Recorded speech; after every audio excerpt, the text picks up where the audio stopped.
Ok, muchas gracias por estar aquí. La hidrología y el manejo de agua es imprescindible hacerlo bien en cualquier tipo de proyecto en alta montaña. En cualquier tipo de proyecto ártico, en los Himalayas, Groenlandia, Alaska, el Ártico canadiense, da lo mismo, se debe manejar bien el agua. Y si no se maneja bien el agua, pueden haber una serie de consecuencias, desde peligros geológicos, operacionales, de diseño ingenieril, etc. Ahora, la hidrología de montaña no es fácil en absoluto, es sumamente compleja y tenemos diferentes niveles. Un nivel es lo que es la hidrología nival.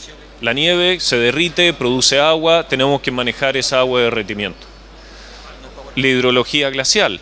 Si es que hay glaciares, pueden estar contribuyendo a agua y también tenemos que saber manejarla, cuantificarla, divertirla si es que hay que o desviarla si es que queremos que no interfiera con algunas cosas operacionales, y todo lo que es cómo la situación de congelamiento en montaña afecta el escurrimiento del agua en los cerros, en los caminos, en la diferente infraestructura minera, etc.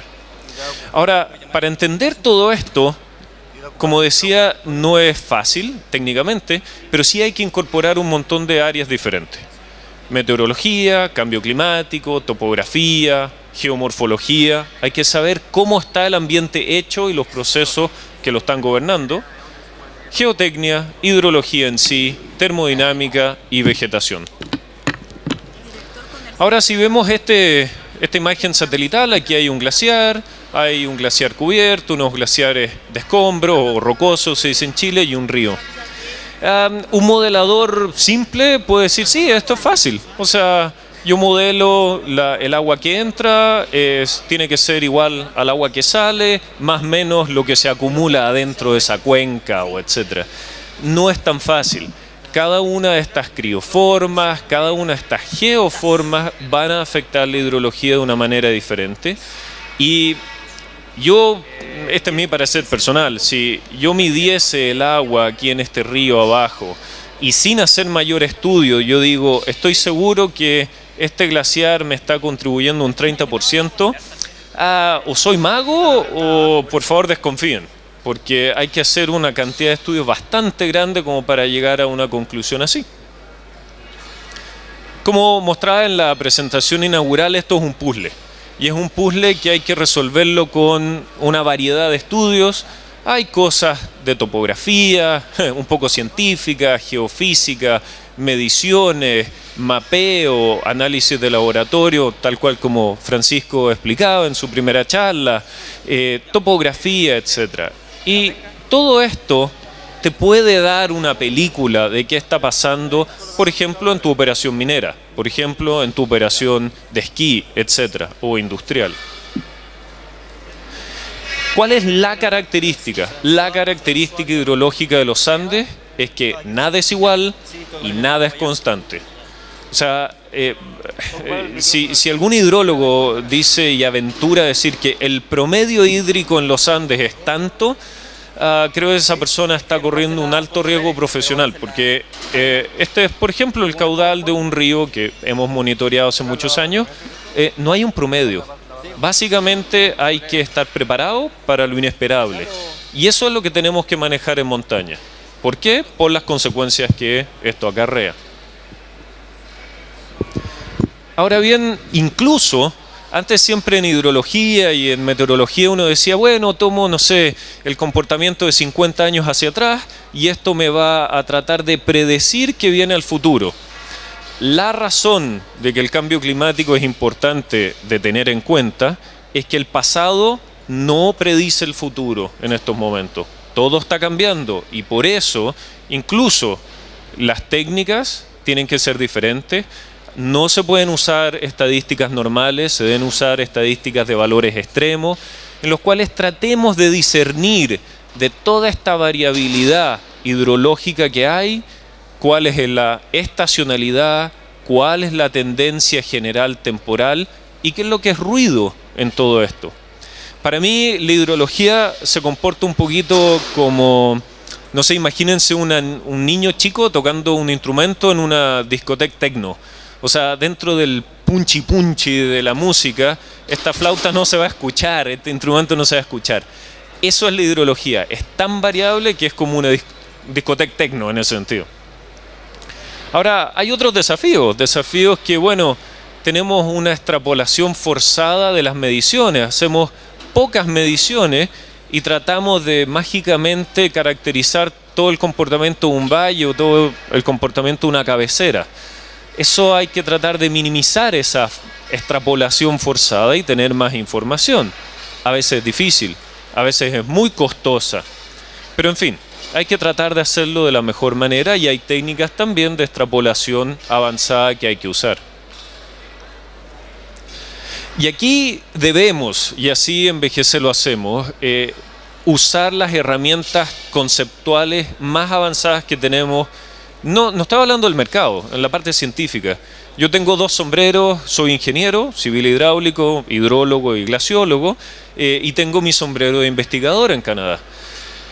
Nosotros, por ejemplo, en BGC usamos técnicas de estadísticas de valores extremos, modelaciones geomatemáticas y geotérmicas avanzadas, proyecciones de cambio climático que no son fáciles y tampoco son certeras, son bastante a veces ambiguas y variables, pero hay que tenerlas en cuenta. De hecho, en Canadá, yo como ingeniero profesional en Canadá, me tengo que atender al mandato de mi asociación profesional de incluir el cambio climático en mis estudios. Si no, es una falta a mi mandato profesional en Canadá, por ejemplo.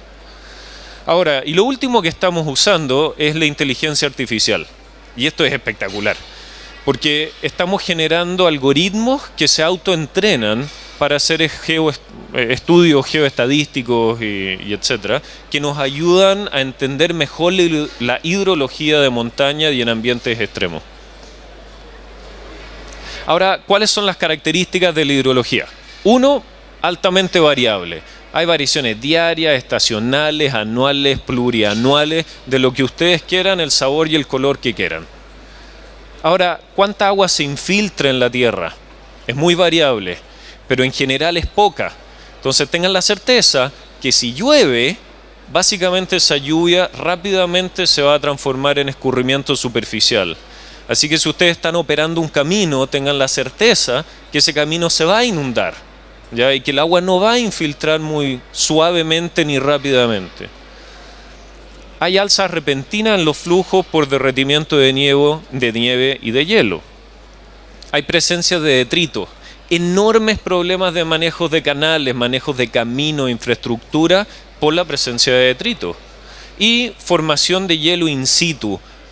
Esta agua, bueno, después viene la noche, se congela, después bajan las temperaturas ya hacia el otoño, se congela. ¿Qué pasa con ese hielo? Bueno, hay desafíos varios ingenieriles, de diseño y operacionales. La hidrogeología, no sé si aquí hay algún hidrogeólogo, pero lamentablemente la hidrogeología generalmente va demasiado profundo en la tierra y hay una capa ahí somera que es bastante complicada. ¿Y por qué?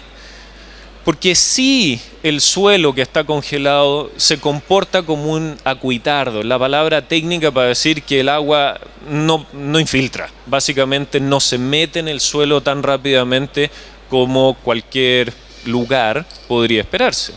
Y eso crea un montón de desafíos y los modelos hidrogeológicos normales tampoco funcionan, etc.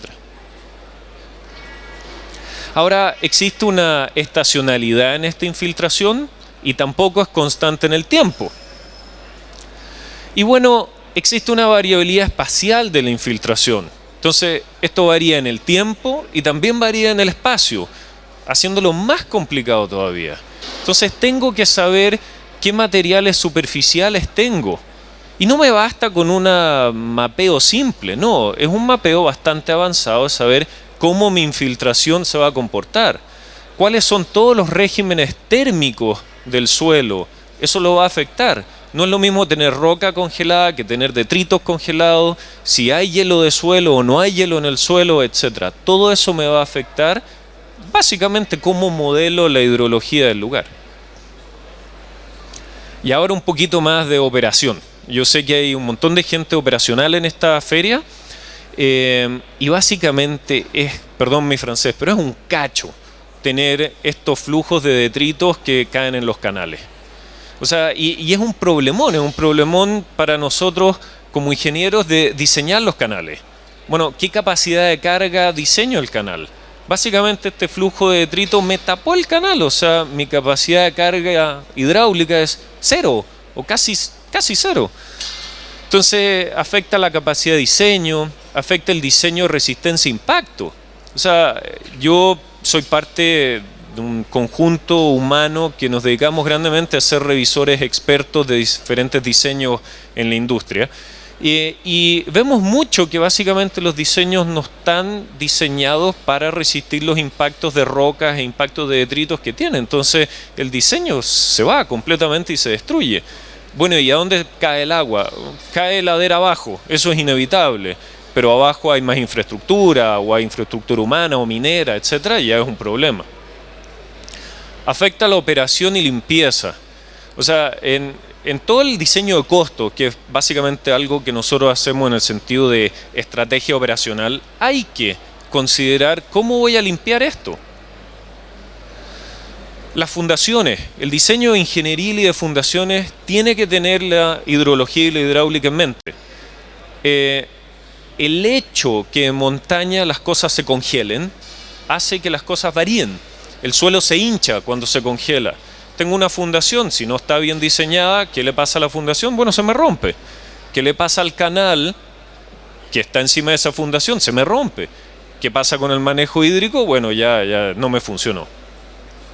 Entonces hay levantamientos por estructura y sedimentos, hay que proteger térmicamente los diseños, existe consolidación, porque después esto se descongela. ¿Qué pasa con el suelo? Bueno, se consolida y varía. En fin.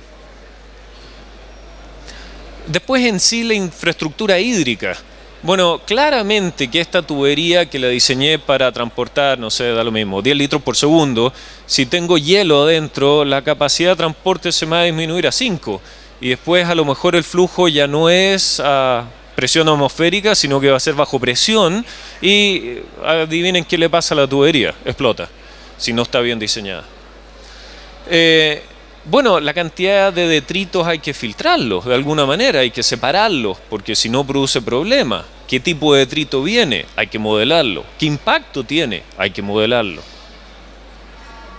Entonces, todo esto me hace que la hidrología de montaña en sí sea altamente compleja, altamente variable y lamentablemente las operaciones por lo general y proyectos subestiman los impactos que la hidrología tienen en sí.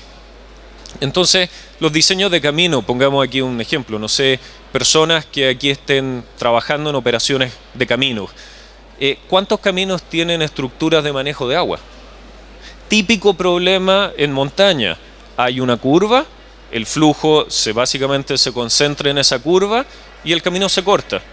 Después, ¿qué se hace? Bueno, no, se empareja y se corta de nuevo. Bueno, y se empareja y se corta de nuevo. Cada vez es un problemón, ¿ya? Y lo único que uno está haciendo es una solución de parche.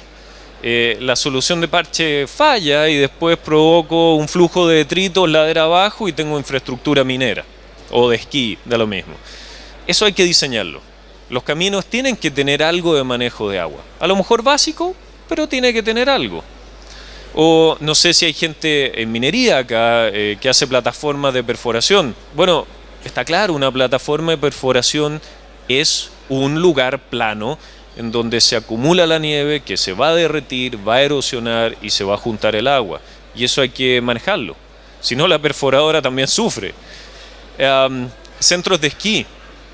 Los centros de esquí tienen una particularidad que en inglés la palabra se llama freshet, pero cuando viene la primavera después de una gran acumulación de nieve, el golpe de aguas de derretimiento es fuerte y la cantidad de detritos que eso moviliza es bastante fuerte.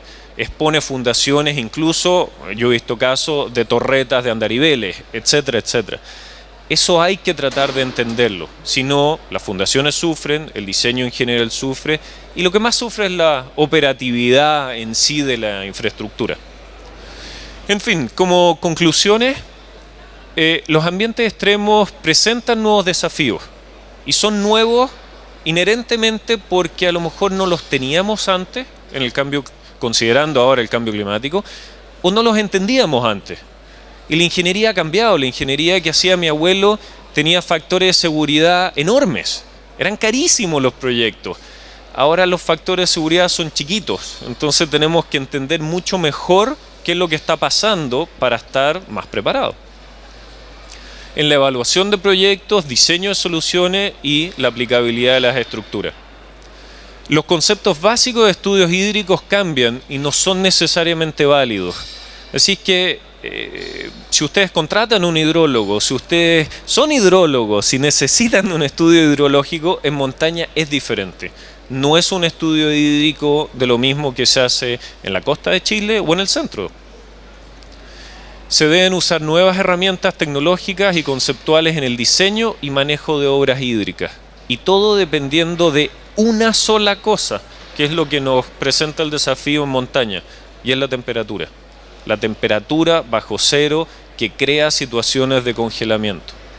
Lo puedo usar en contra mío, o me puede jugar en contra mío, o lo puedo usar a favor.